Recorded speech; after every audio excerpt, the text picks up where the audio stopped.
สบายดีท่านผู้ชมเนาะสบายดีFCของบ่าวบุญนำกันเบิดสู่คู่สู่คนพี่น้องเอ้ยบ่ว่าสิอยู่ภายในหรือว่าอยู่ต่างประเทศกันมาบาทนี้พี่น้องคลิปนี้ก็เป็นคลิปที่ได้เดินป่านำไอ้เฟื่องมากินข้าวกินน้ำกันพี่น้องเอ้ยเนาะกินข้าวกินน้ำแล้วก็ได้เดินทางต่อกันไปสร้างเศรษฐกิจให้ทางพี่น้องเพราะต้องเหลืองให้อยู่ทางห้วยเมียงเนาะท่านใดที่บ่ทันเห็นห้วยเมียงเห็นคลิปนี้แน่นอนพี่น้องเอ้ยเนาะไปบาทนี่กินข้าวกัน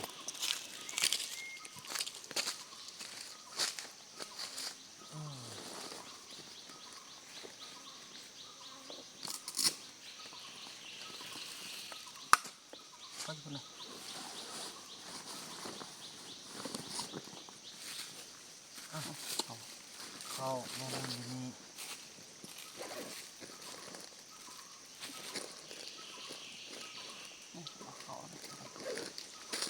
นี่คือ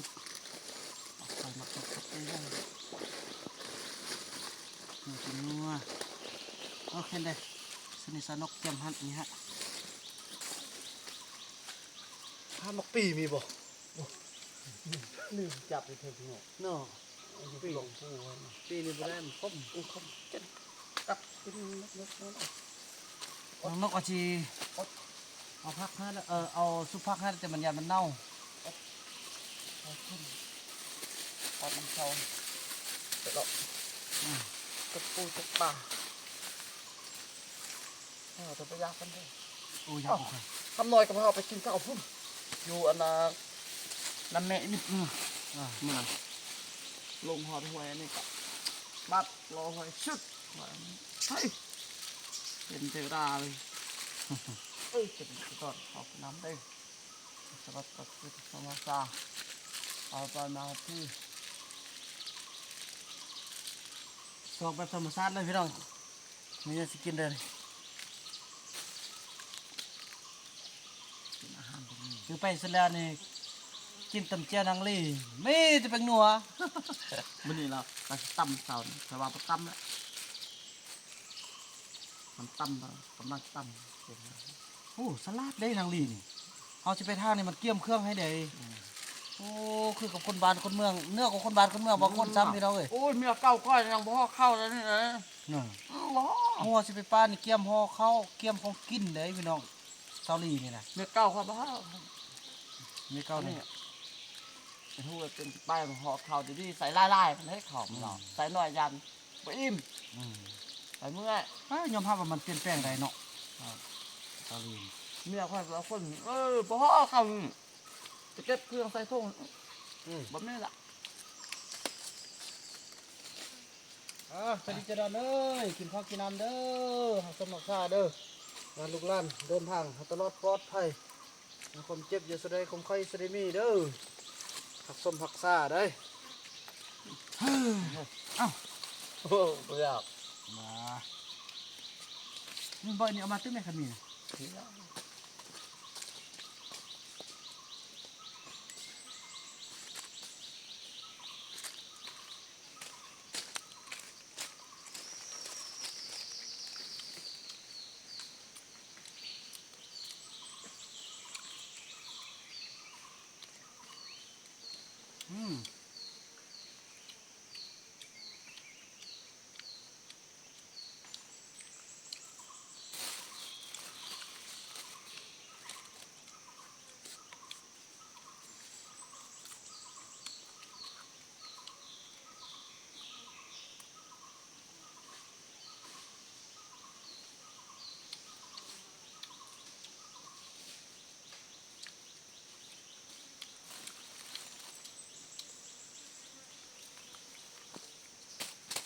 กินแบบนี้แหละกินอาหารพิษอยู่ในเมืองมาไล่แล้วกินแบบธรรมชาตินี่แหละพี่น้องเอ้ย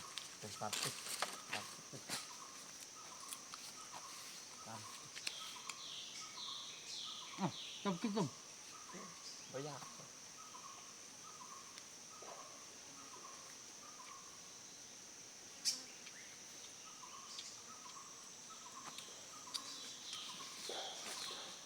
ไม่อยากคู่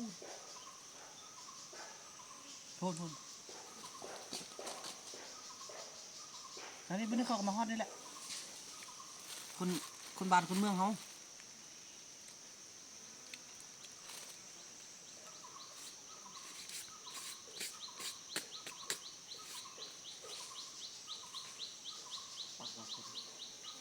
หึ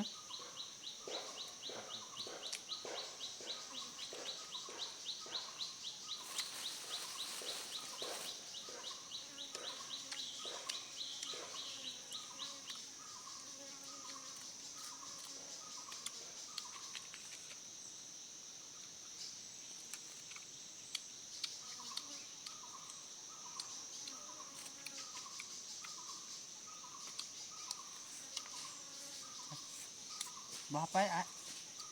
บึ้นเขาก็มานี่แหละ ทางที่ยังเนาะ ฮะ เป็นทางที่ยัง ห้างเถอะบางเขามาหากินนะ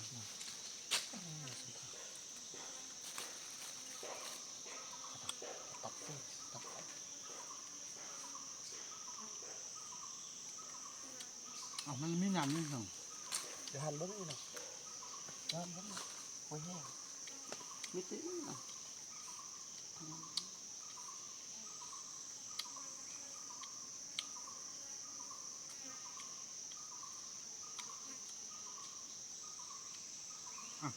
ไอ้ส้มกินเถอะถูกกินแต่อีกปุ่มเลยดิ ตัวนี้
เราเป็นยังกันเนาะสันแล้วเราจะมาพบกันสันนี้เนาะ ขา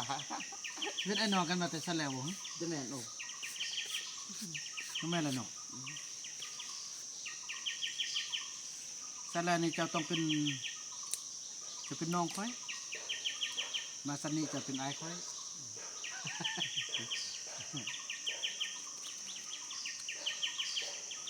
คนเฮาบ่ได้พบกันเรื่องง่ายๆเด้อ คันบ่มีบุญบ่คันว่าบุญบ่ฮอดกันก็เจอฮะ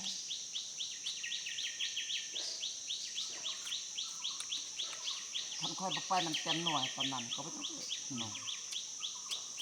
เด้อเรื่องราวเฮานี่นะกันบ่มีพอต้องเรื่อง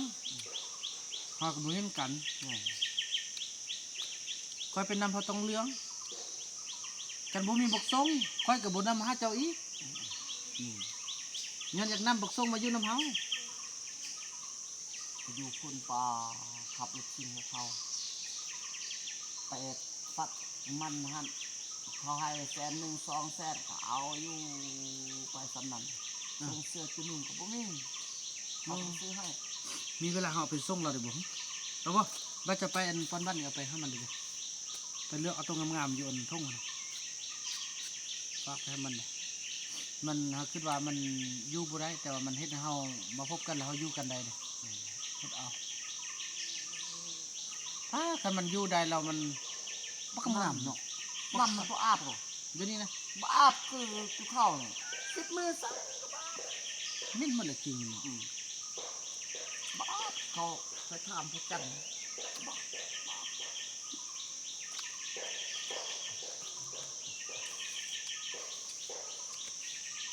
คนป่าเขาคือไปดู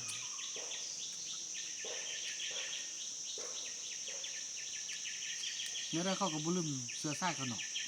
แต่ว่าแท้จริงมันบ่แม่นดอกมันก้มคิดคร้านก้มนั่นของตัวจังได๋บางเซาลี่เนาะมันก็ยังเปลี่ยนแปลงได้เนาะ อาบสมุน มันก็ยังพัฒนาตัวเองได้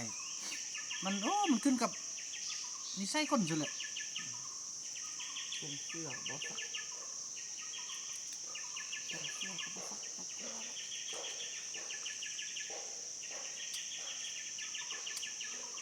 ลูกมันเท่ามีบ่ สักดำนำ10 มือ20 มือก็อาบไปจังเฮ็ดมันหมดมือแบกมันหั่นอ้วยนี่บ่ เดี๋ยวนี้ยังอยู่ในเมียเขาหั่น บ่ไปอยู่มาตีนเข้าไปอยู่บ้านเขาฝักมันไปเขาจักปันจักให้เข้าขับรถชิ่งให้เข้าเงินไทยเทละแสน2 แสนตึกเฮ็ดบ่มี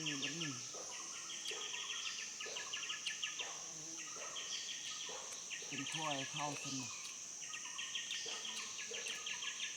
เป็นยากัน เอามาช่วยเฮ็ดยาสมัยเหาะยาคายตัวเองผู้เดียว ขึ้นต้อยสั่ง เดี๋ยวนี้ใช่กูเก่าแล้วอยากเหาะแต่มันไปเหาะแล้วมันสิไปคายแล้วมันไปต้มกินก้อนแล้วมันเจ็บ จุดตายถ้ามันบ่แม่นเหนียวเจ็บมันคือจะเท่าไหร่น้ำมันก็ดำติดกันที่แม่บัดตายฉันบ่เอายาเท่าไปแก้ยาเป็นตุ่มเกลือตาย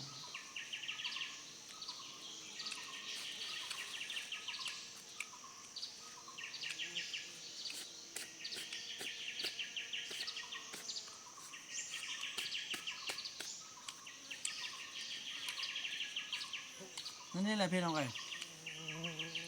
บางคนบางท่านว่าเข้าป้านแล้วบ่เกี่ยมอาหารอีหยังต่างนี่แบบบ่ว่านำลึงล่ะพี่น้องอยู่กับป้าเจ้าจิไปเครื่องกินมามันแบบว่าเนี่ยมันหนักคนน่ะพี่น้องมันเฮาจะเอาขี้เฮาก็ยังบ่ไหวแล้วก็ขึ้นผู้แล้วเนาะตั้งแต่เช้าไม่จนค่ำนี่ ลายโพด มีแต่ก็แก้ไปนะพี่น้องเรียกว่ามากับธรรมชาติก็กินแบบธรรมชาติเลยพี่น้องเอ้ยปลอดสารเคมีอีหลีพี่น้องเนาะ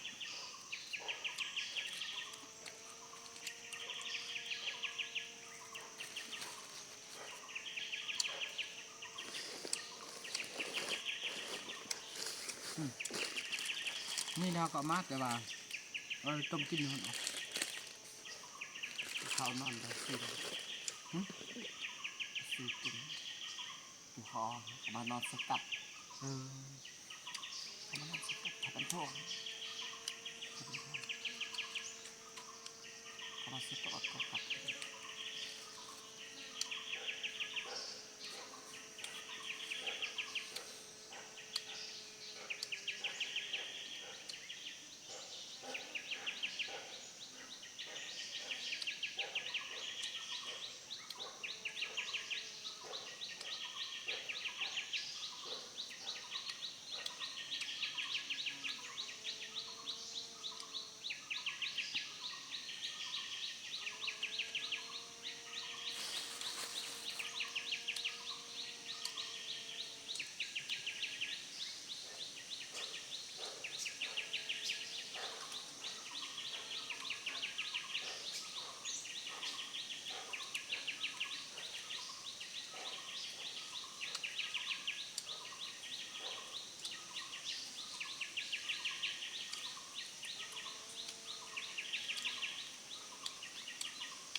เย็นดีขนาดเลย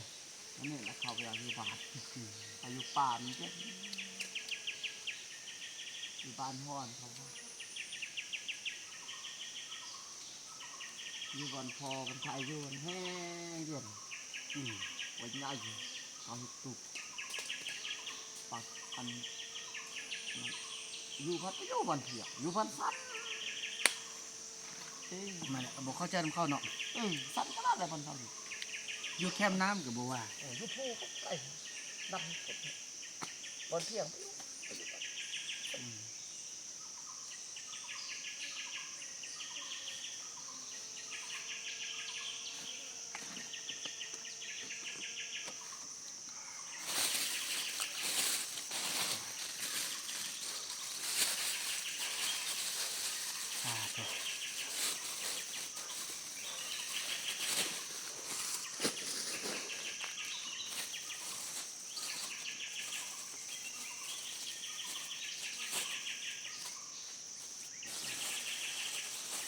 เอามาเก็บเอามาน้ำมันเขาเป็นอะไรกิน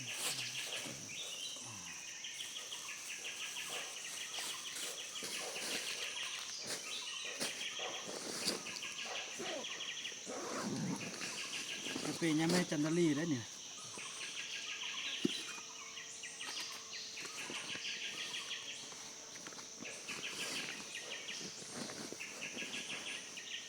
ปลาเตลุงทองอันฝรั่งมักตีคนบอกครับ นอน เสือรถตกรถ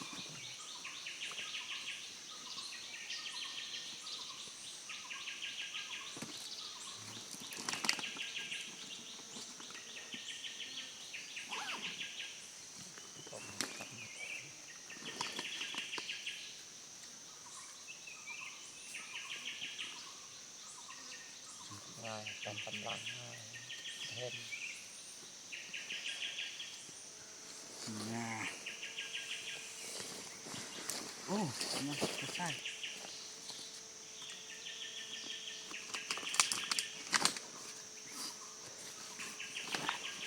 น่าคุ้มกันละ กินข้าวแล้วก็บ่ให้เคลื่อนย้ายไปเดียวก็พักผ่อนน้อยนึงมาทางกายมันนั่นน้อยนึงเขาจะมาหากินได้เนาะถึงนี่เนาะ